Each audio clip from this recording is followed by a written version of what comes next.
Whether your beer is in a bottle, can, or glass, kick back and relax. It's Better on Draft.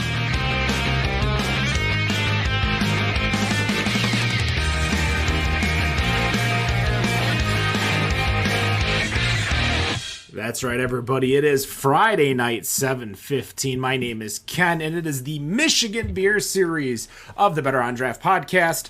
With me are my co-hosts. Let's go around and see what everybody is drinking, starting with Dan. Dan, what do you got? Still doing that dry January stuff. I got myself a can of Nick's favorite Liquid Death. Wait. That's since when is that my favorite? I don't know. You called me out last week about it. Well, Nick, what do you got over there? I just cracked open a Robert the Bruce Scottish Ale from Three Floyds. Oh my gosh. Yep. And then on deck, I'm still on the s'more stout kick from Short. I still can't believe that it's been years since Three Floyds has gotten to Michigan, and I still haven't gotten myself like a 6-pack of Gumball Head recently. I think I still buy it over in Toledo more than I do in Michigan. How sad is that? It's I don't know what it is. It's just the way it goes. Danny, what do you got for a beverage tonight? I have Local Hell from Urban Rest Brewing here in sunny Ferndale. All right. And for myself, I am starting off with a Schlafly Kolsch, and I am washing it down with a Loaded Dice The Fat King Weizenbach. And with us, a returning guest, which we appreciate him taking the time out of his night to join us. We have Ashley from Metropolitan Variety. Why don't you say hello, tell us what you're drinking, if anything, and then give us a little bit of a rundown of what you've been doing for the last few years since we've had you on the last time representing Holiday. Oh, well, hi, everybody. It's been, I can't remember how long it's been. I guess it has been a few years. I wasn't drinking anything, but I do have an NA Sauv Blanc in my fridge, so I figured I'd grab that in honor of the show and the night. Last time, so it's been a few years, so I guess I left Holiday probably a year or so after the last time I was on the show. I started up my own project, and so for the last year and a half, I've been in West Village, Detroit, with a store and a restaurant, a bar and restaurant, and kind of been doing that and realizing what it's like to own a business. It's so much of the same thing, a little bit changes, more wine and spirits based with what I do now, but still a lot of beer centric for sure, especially on the bar side. And just trying to see what I can do. A lot of non-alcoholic, obviously, that's always been a big thing of mine. Been pushing for that for years. So a lot of change, but a lot of the same. So that's kind of where we're at now. I actually pulled up the show. The last time you were on was episode 130 of the Better on Draft podcast. We are on over 300 right now. This was May of 2018. So it's definitely been quite some time since you've been on. The reason why I wanted to bring you on is you have been a massive Metro Detroit proponent of dry products. So your non-alcoholics, as you have a wine, I believe there, non-alcoholics, beer and spirits, always trying to source them and serve them to your customers. I guess my first question to you is, how has Dry January been for you and your customers, and what are we seeing within the market and market shifts as you see customers? Do you see them changing their purchasing? Do you see them, just going to try it? Like, what's the customer mind when they see, NA wine for the first time? So I guess this is why I start with since I've gotten my store, this is technically my second Dry January. It's really hard to count the first one because of us opening in November. So it was very close to my grand opening date to when I hit the first one. So people in the neighborhood hadn't really gotten used to me. Being that this is my second one, I'm seeing kind of the same patterns that I saw with Holiday, although it seems like I made myself much more of a presence where we are, and our neighborhood is much more receptive to different lifestyles. So people doing lifestyle changes, either permanently or temporarily, it seems to be very much accepted. So that part of the industry has been growing no matter what. So I just wanted to make sure people knew where they could go get what they wanted. And The things themselves with beer, wine, spirits, those are the three. Outside of that, there are other things that kind of sell alongside of it when it comes to picking what people would term a healthier lifestyle. It just depends on how you feel about it. And CBD drinks fall into that, and some other things. I would say that when it comes to how the industry is doing, it's growing at a rate unexpected by most. And I've had to push that into my bar program also, which I'm happy to do. And my bartender is doing an amazing job coming up with mocktails based with products that we carry in the store. So you're able to have a sample of seed lip or something like that that also comes in a cocktail and be able to experience it that way and then buy the product on our side. And that gives you the full experience. And then you're able to just kind of go home with it. The amount of people buying it, I feel like is increasing. There's still skepticism when it comes to whether or not it's going to taste the way it should, especially on, I would say, the wine end. That's probably the most critical. Spirits, kind of people know for the most part what to expect. They know it's not going to taste exactly the same, but when you mix it in a cocktail, the cocktails can be made to taste very similar. And then beers, honestly, are the best replication when it comes to full strength versus non-alcoholic. With wine, everyone being a little bit scared with the wine. Why are people? Was there like really bad initial NA wine when it first came out, or what's the skepticism coming from the wine fans? Yeah, I mean, dealing with wine in general, it needs to taste the way that they're expecting it to. And the problem is when you de-alcoholize wine or make it, a lot of makers end up coming out with things that taste like grape juice. And that's not what the drinker wants. The drinker wants something that's supposed to taste like an alcoholic wine, just is removed. And I think that's where some of the marks were missed by early entries, but it seems to be coming along quite well. And it seems like full strength winemakers are now making non-alcoholic wine, which is also helping because the experience and tastes and the flavor profiles trying to mirror as close as possible. It's going better, especially with reds. Reds are the toughest. Whites are easier to replicate, especially sweeter whites, because it lends itself to what you're going to get anyway. Dry reds are the toughest wines to make. So the skepticism when it comes to trying new NA wines it makes sense. So, but they're getting better, I would say. Do you see the same skepticism when it comes to spirits? Or is it really like how are you seeing people get into the non-alcoholic spirits? Spirits are the toughest, which is really funny because there's constant questions on the boards and the groups that I'm in. Where's the NA vodka? I'm like, all the responses that we get are like, it's just water. I'm like, it kind of is. I mean, a neutral grain spirit, what are you supposed to get out of it aside from taking water and peppering it? So it becomes really difficult when you're trying to come up with nuances and ways to mimic what a full strength product would taste like. Whiskey's a lot easier when it comes to certain aspects. Vanilla, you can use oak spires and age them. You could do a spice to mimic some heat.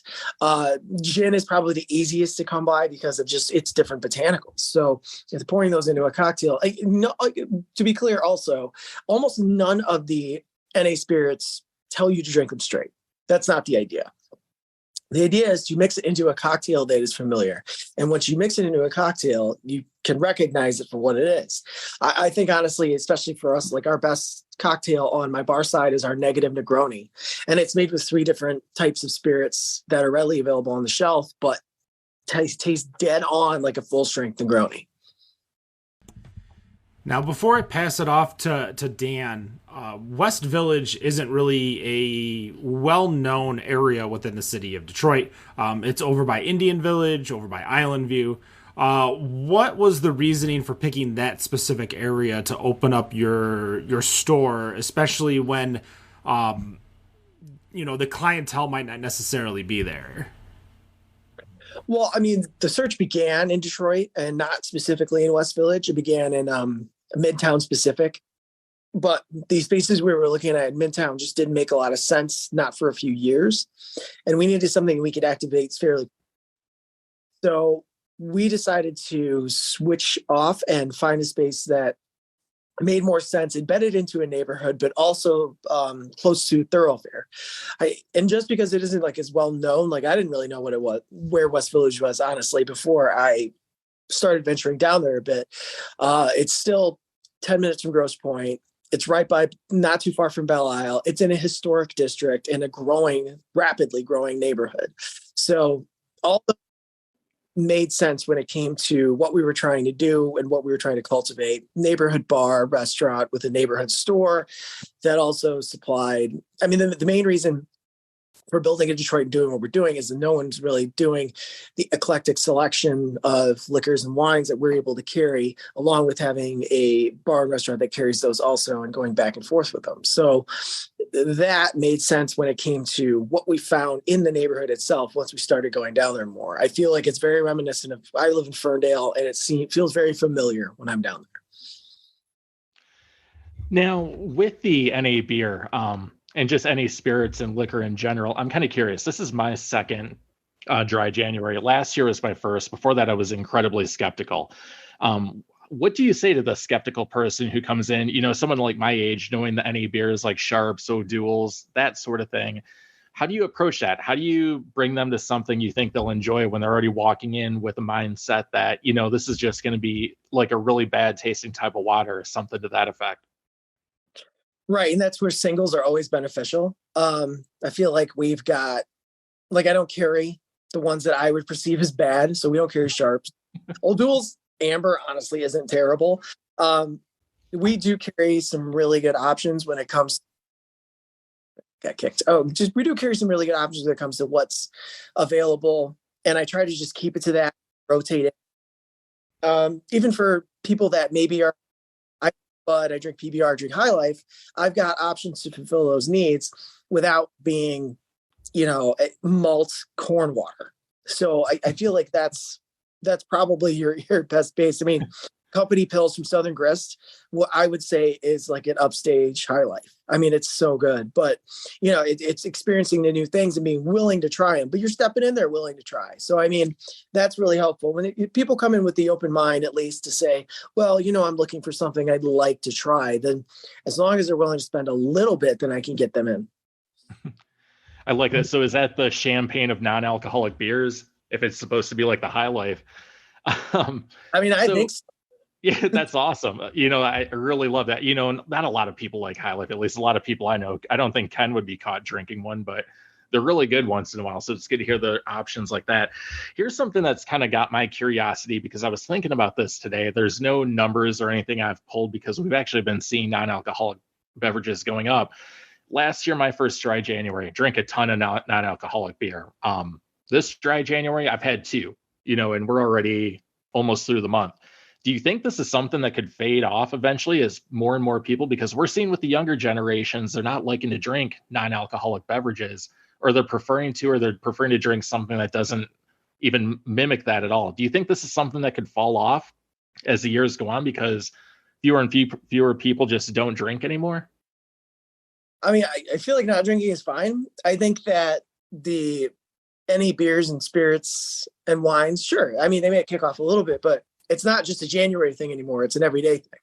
So, I mean, the growth of the industry is not dependent on 1 month, which has been really good. So there's surges, but honestly, overall, there's growth every month over month.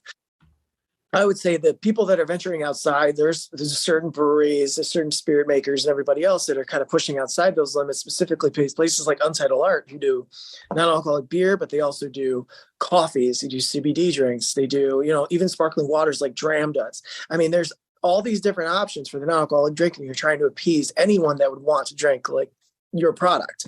And it becomes that you become a beverage, not just a single entity when it comes to that. So, there's options. So I'm glad you brought up the CBD. That is something we've been seeing growing here as well in the market. Talk to us about that. Are you getting a good reception with that type of beverage so far? Yeah, crazy good. It's actually been going better than I ever thought it would. It seems like the brands are growing and each different one that comes in seems to be doing well. And for the most part, they're low sugar, easy alternatives to soda. And they also give you somewhat of a relaxing effect depending on the potency. Now, are you more of a fan? I guess this is kind of a loaded question. CBD beverages are great. We've also been seeing the rise in the THC beverages as well. Do you think these are an alternative to people who don't want the THC? I know there's kind of a back and forth between people don't think CBD works as well. Is this a good alternative for those THC based drinks? I don't know that much to say that one way or another. I would say that to be I totally honest, put you on the spot. Sorry. I've only smoked weed twice in my entire life, so it's really hard for me to tell you whether or not that's a good alternative or replacement. I know that I've got a lot of friends in the beer industry that are no longer in the beer industry that are pushing that agenda, but when it comes to whether it makes sense or not, for most people, no clue. Yeah, we have friends of the show. Actually, if you go back to episode 300, one of our guests, now in the weed industry, former of the beer industry. One more question here, just talking about you in general. So I was reading some information about you here. So when you were at Holiday, you pushed sales from $650,000 up to $1.4 million per year. When you talk to people looking to go into the liquor, beer, wine industry, it's not really looking to go into sales. It's going into winemaking, brewing, mead making, that sort of thing. What actually attracted you to this type of industry where you're selling versus making? Failure, I guess. I would say that the only reason I even ended up in this was I wasn't able to get a job coming out of college for aviation administration from Western. So I fell backwards into being into beer and realizing that maybe I can start selling things, and just it kind of worked out that way, my personality and just what I was doing. And then the people in the beer industry, honestly, were the reason I stayed. And, that's the relationships I've built over the last 15 years. I mean, they're phenomenal. I wouldn't give up for anything. So I feel like that's part of the reason why I hung on to it. But, I wouldn't say that it's a good idea to get into sales. Sales are a disaster. I mean, if you look left and right around the industry, producers are getting rid of sales forces, cutting them. People are moving around constantly. That part of it's a mess. You work your butt off. You don't get paid much. I mean, that's the way it is. That's not something I ever wanted to do, really. Really, I didn't have the opportunity with what I was doing early on to phase into that. And I'm kind of glad it never happened based on what I'm seeing now. There's more opportunity definitely in making always, and kind of creating your own brand and going with it that way. And it just, it made more sense to be where I'm at today. Excellent. Thank you. All right, Danny, I'm going to pass it over to you. Hey, I didn't know you were a Bronco. I'm sorry to hear that. I was a Chip. There you go. Yeah. So is there, back to your NA stock at Metropolitan, have you gotten like an NA champagne? Yeah, a few. Grape juice, basically. There's sparklings. There's quite a few, honestly, available on the market. And I've tried a bunch, and I've had to kick a few out, and I've had to keep, some other ones. There's a German company called Lights that makes an excellent sparkling Riesling. There's an Opius sparkling Chardonnay from Italy, and Lyre's, honestly, is a huge brand, but they make a Classico, which is like a sparkling Prosecco. And those three have been fantastic.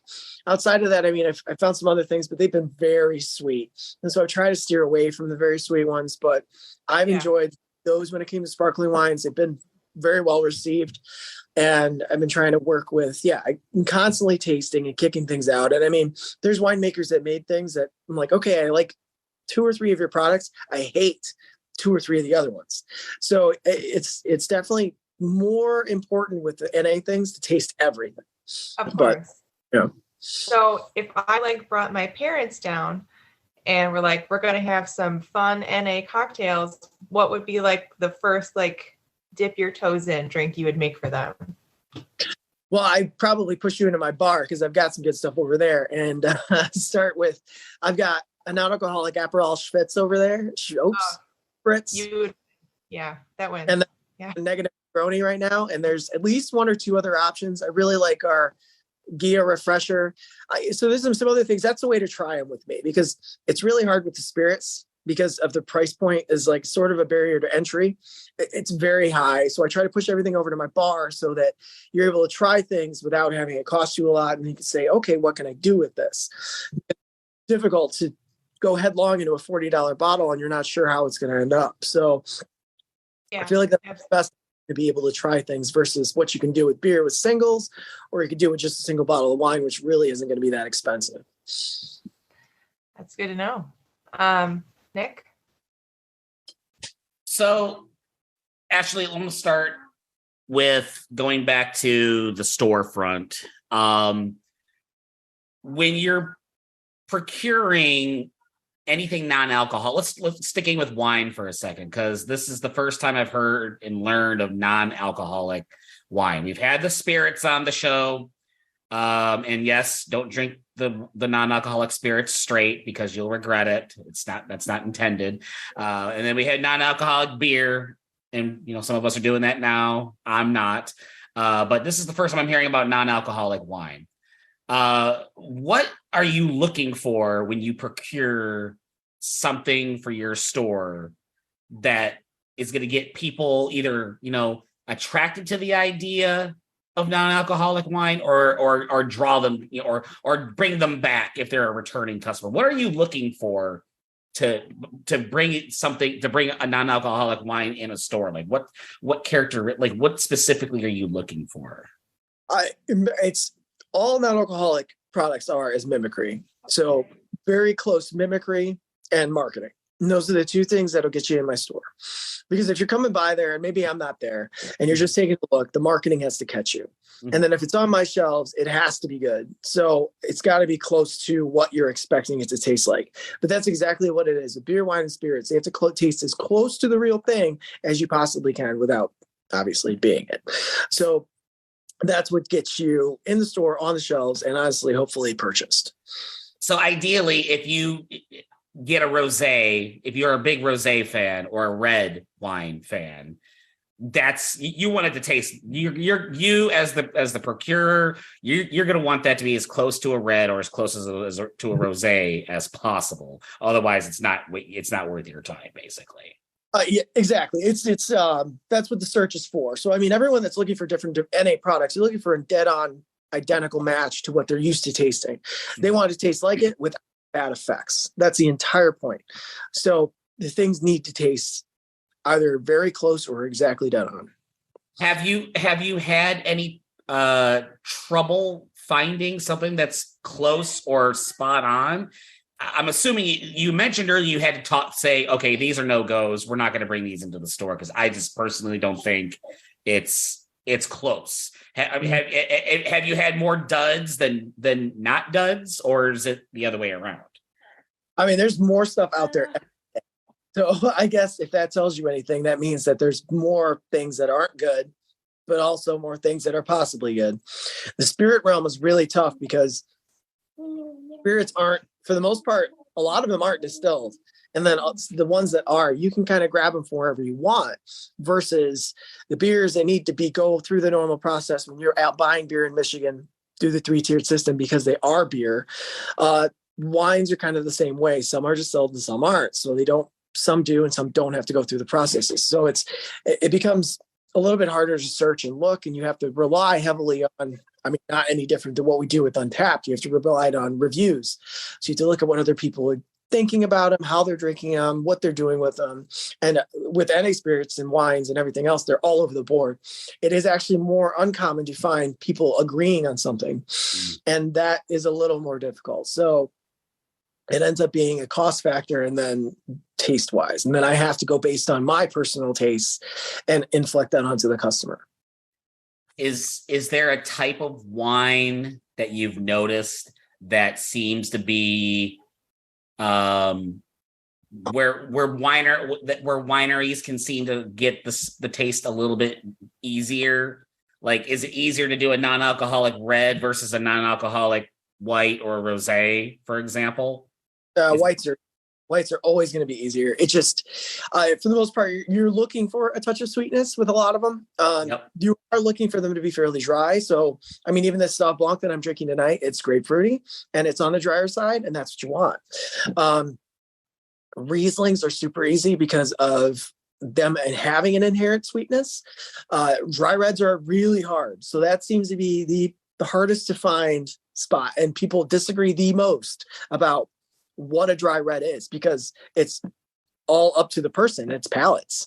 So everyone's got a different palate and a different, predilection for what they like. So if you drank big cabs or you drank Pinot Noirs, your sense of dry is going to be different from one another. So it's a very interesting and complex thing to deal with. And actually it's fairly hard to navigate. So I do like watching people argue and talk, and it's really fun to watch the NA community, specifically on Facebook. There's a lot of them, but they're all so very nice. And it's really, really funny, because no other groups with alcohol on Facebook no other groups on Facebook are as nice as they seem to be to each other. I'm very surprised by it every time I look at a post, and they're just all very supportive and pushing, but they all want the product to be better and better. So they're looking for better and better things. And there's producers on these sites, suppliers, and they all talk, and owners. And it is a really cool community to be in. It sounds like a polar opposite from some of the beer groups that some of us frequent and pay, or at least just listen and watch and pay and just read, basically. So if I were to go into your store today, and I tell you a little bit about myself, I'm not a big wine drinker. Will I drink it? Yes. But knowing those kinds of things, and if I wanted to kind of dive into the non-alcoholic wine world, just, something to just dab my big toe in, what would you recommend to someone like me to just kind of test the waters, if I like it or not? What would you recommend? Maybe not so much an actual brand, but maybe like a style. Right. I was just saying, I think a Sauv Blanc makes the most sense. I mean, for the most part, they come off like session IPAs a little bit, like without bite. So if they're grapefruity, they're on the drier side, they're easy, to drink. I feel like that makes the most sense when it comes to someone looking that maybe isn't a wine drinker, looking for a wine even. They can be very palatable. Okay. All right. One more question. We're going to switch gears now. We talked about wine. Let's switch over to beer for a second. Non-alcoholic beer has been a big thing, I feel like, over the last couple of years. I think one of our last shows, Ken maybe can refresh my memory, when we had Athletic Brewing on. I think that was one of the last studio shows that we had. It wasn't? No, that was a Zoom show in July of 2020.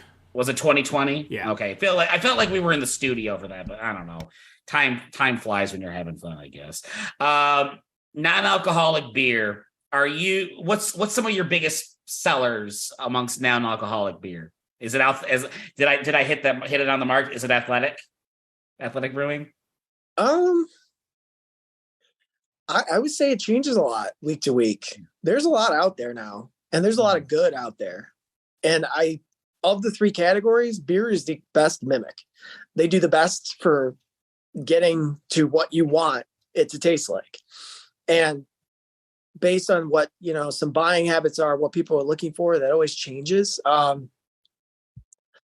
The brands that do the best, I would say Athletic's definitely way up there.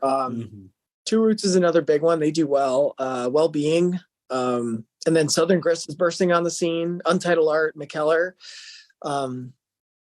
All of them are doing well, but then like the big brands are kind of making a splash. They always had been a little bit, but the Guinness Zero is by and large probably my favorite non-alcoholic beer available for a daily purchase. Stella Zero actually tastes spot on. A Heineken Zero still pulling away. That's been one of those ones that's been leading the pack for a few years now. But I would say the Stella tastes pretty similar, and they're doing a really good job also. But that Guinness is absolutely killing it. Outside of that, it's been brands like that, Athletic, the legacy brands when it comes to craft. Legacy, they've been up for like 5 years, but that's kind of where we're at. It got big so fast. But I really like what Southern Grist is doing with the few options that I've tried so far. And I know that there's more brands coming onto the scene that are going to try some things. So I'm really interested to see where we kind of go from here. I know Corona's coming in with Sunbrew in the next year or so. That's been available for a while internationally, but we haven't seen it here. Things like that. I feel like if they hit the summer with it, we're going to be doing well with it. So there's, the options keep growing. And yeah, who does well kind of changes week to week, I would say. In my store specifically, I would say I'm not exactly prototypical of the market. I would say I'm atypical because of the place we're in, the size of my store, the size of selection, because it's always got to change because I don't have a lot of space. And I do that with wine, beer, and liquor. I'm constantly rotating in there. I don't have the space I had at Holiday, and nowhere near the space that Total Wine has.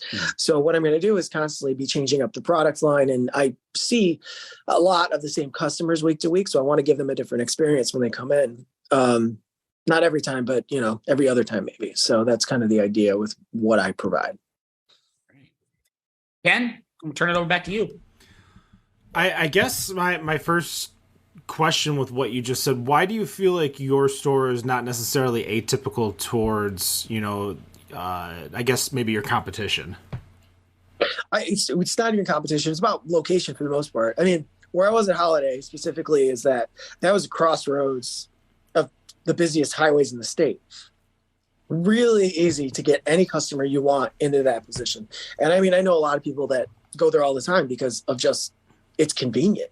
And yeah, being off of 696 and I-75, I mean, you can't beat that if you were looking for a location. And that's phenomenal when it comes to that. And then we've also built the culture there of having unique items and having good things available for purchase. So I'm still building that now. And I'm not well known to the area yet. So, I mean, it's still, Grosse Pointe and other places that are around me don't really know who I am because of the distance that Grosse Pointe is from Holiday. It's the same point. Also, where I'm at now, I'm not local to any specific highways. I'm a decent distance from major parts of population. So I've got to rely heavily on my neighborhood and the surrounding neighborhoods to support me. And I've been doing a good job of that based on people coming in and me acclimating our selection to demand. So I feel like I've been doing a good job of that so far, and that's what I'll continue to do. But it's a lot different than what I dealt with at Holiday, where we would get people from everywhere coming to hit us, and it would be for all different things. And you could easily go through stacks of things without a problem because there was all the same tastes coming in the store when it came to that.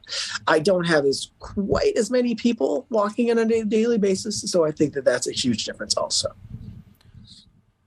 What was, I guess this is more geared towards your previous self and maybe people who might be looking into making their own store. Obviously, when you think of stores like Holiday Market, 8 Degrees comes out, Zatuna Liquor comes out, like these are the stores that are the Metro Detroit craft beer stores. You, on the other hand, like what is something when you had your ambition to do this that you wish you could have kind of told yourself that maybe somebody listening who thinks that they might want to open up a beer store should hear from you?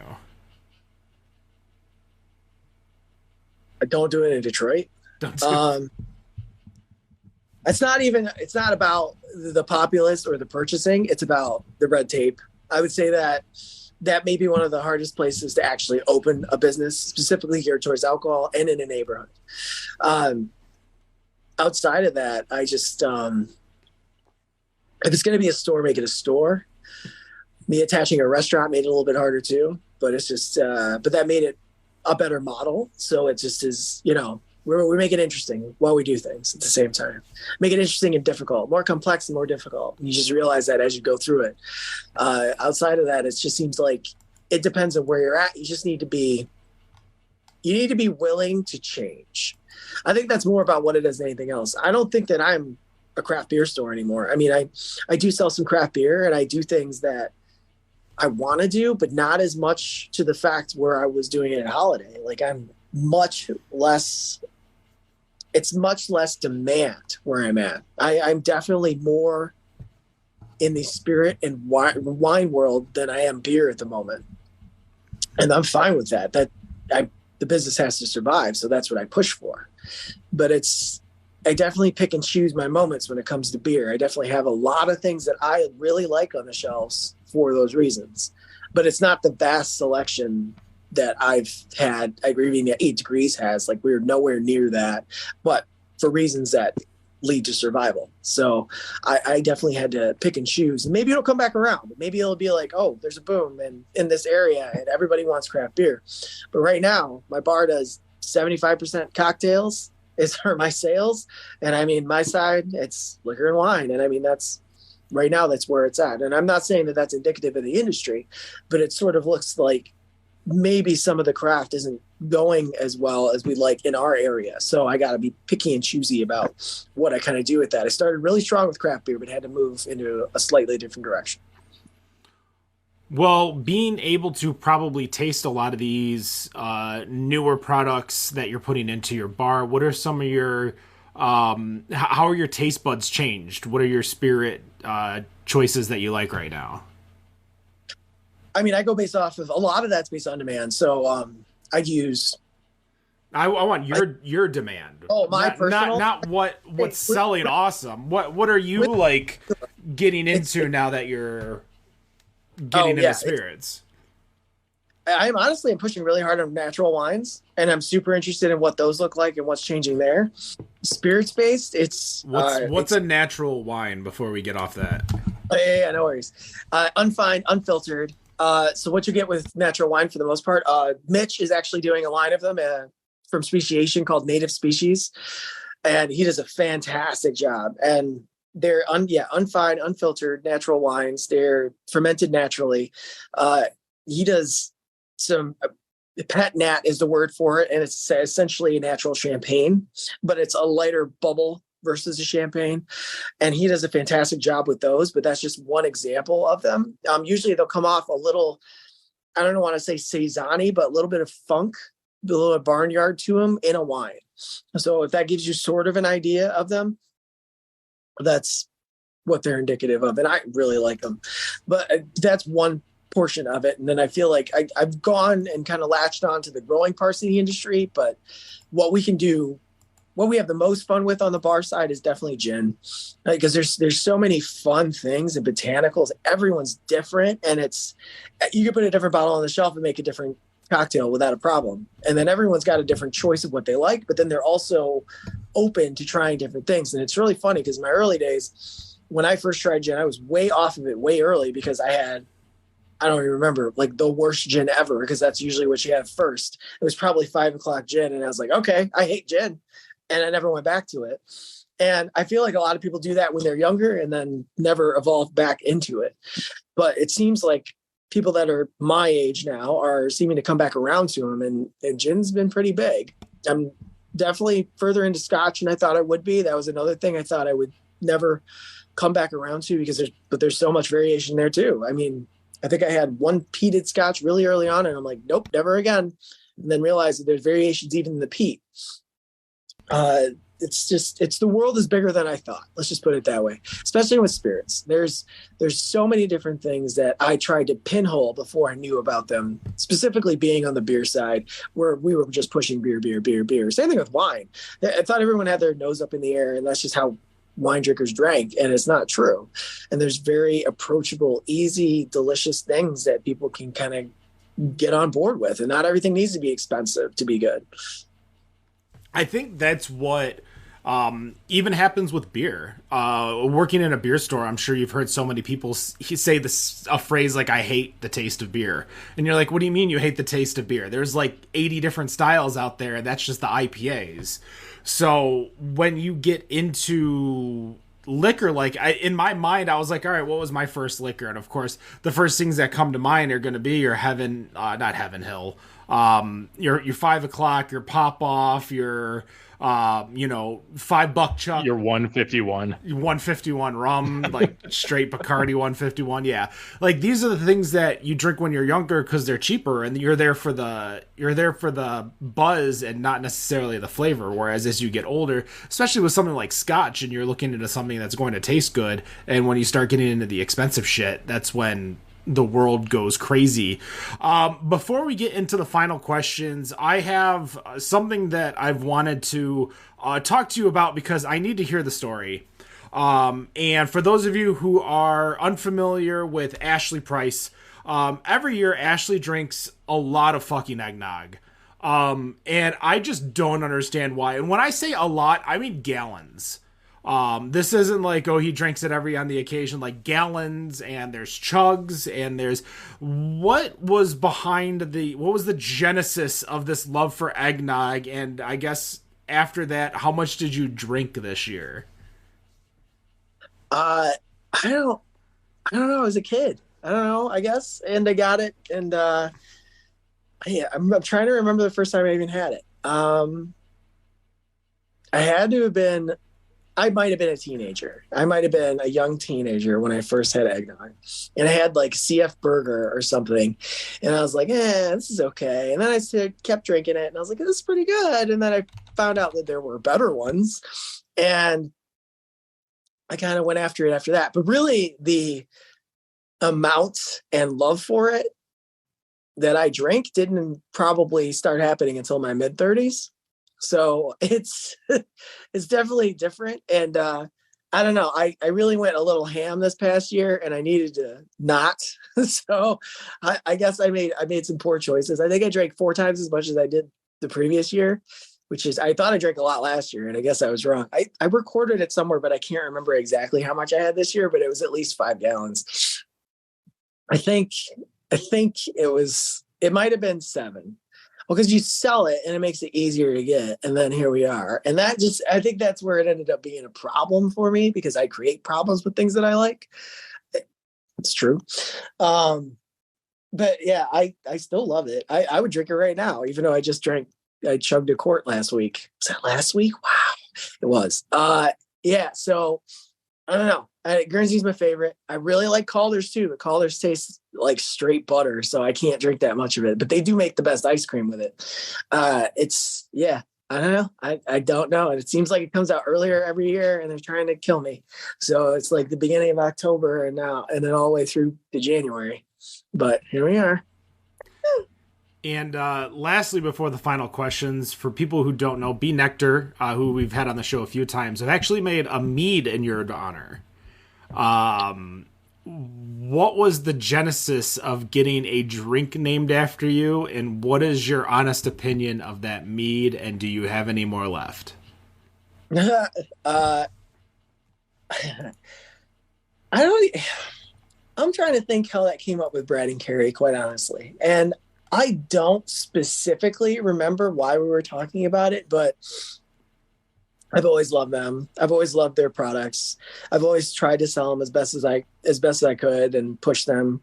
I've been a huge fan of theirs since the beginning. And I remember when they had a cardboard table in their little warehouse that had air conditioning running to be cooled. He would set up to do samples. And that's, I think about stuff like that when I start a business, and I remember the people that first walked in the door, and it's the same situation. So I feel like maybe that's part of it. I don't know specifically like why it happened. I guess that, I feel like I've had some impact on the industry. So I hope that, it's been positive, and it was really cool to have that done. And I was very grateful. I think I have a bottle. I'm pretty sure I have number 1 of the first batch. I'd have to look, but I think I kept number 1. It was really good. That was amazing. And that was one of our, our whole barrel program things where we were running barrel picks at holiday, and I would start sending the barrels out to people. And really the first one was Schramm's, funny enough. When I started doing that, I just came up with the idea, maybe this would be a good plan. And then, kind of went off from there, and we obviously made several beers, including Mallow, which I'll have on draft starting next week, Saturday. Things like that kind of help as we go along. But yeah, I'm always surprised when people say yes. Like, it's like, hey, you want to do this crazy shit? Yeah. Okay. Okay. And that's the greatest part about the industry. Everyone's willing to experiment and try things. And I'm fortunate to have the reputation that I do, that they know that I'm not going to screw them over, I guess. So yeah, no, it's been really nice. It's really an honor every time that we get something done, and it's amazing. Of course it is, because the people that I'm able to work with. So yeah. That Mallow, goddamn, that is one of the beers that we've had so many conversations on the show, because that was a beer that went for a Nintendo Switch, infamously here in Metro Detroit, where somebody traded 1 bottle of beer for an entire handheld gaming system. Ashley, we appreciate you coming on the show. As we finish all of our shows, we're all going to ask you one final question, something fun to send you on your way. Starting with Dan. Dan, what's your final question for Ashley? All right. So this can be anything. It can be beer, wine, spirits, whatever. What's one NA style out there that you haven't found or tried yet that you'd like to see made?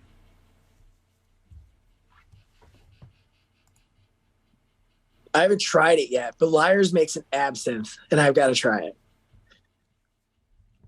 An NA absinthe? Yeah. Interesting. Danny, That's yeah. Danny, I'm sorry. That's a head scratcher. I'm sorry. what's your final question for Ashley? Do you have any like formal sommelier or Cicerone training, or is this all just from being in the industry for so long? No, none.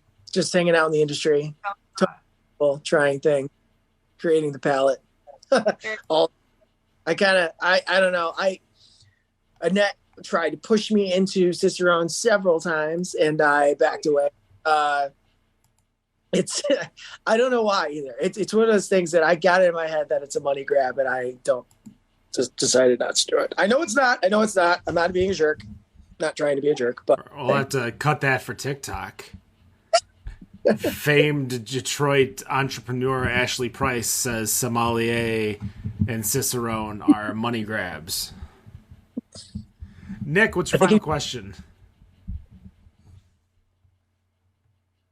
What are you drinking this weekend with all the stuff that's happening? We got the NFL playoffs. If you're a northern guy like me, you got the Fire and Ice Festival in downtown Rochester. What fun stuff are you drinking this weekend that you're looking forward to cracking open that you haven't yet? I mean, I'll have to try stuff while I'm at work, so I guess I'll try and figure that out. I work 9 to 9 tomorrow, and then I'll be there all day Sunday. So I don't know. Definitely gonna still try some new stuff on the shelf. I opened a Sunset Stoke from Athletic the other day, and it was amazing. So I guess I don't know. I got a lot of new non-alcoholic sodas and prebiotics in today too. I want to try. So I got a rosé hibiscus sparkling water. I'm extremely excited for. So. Yeah, I'm old, but it sounds great. Anyway.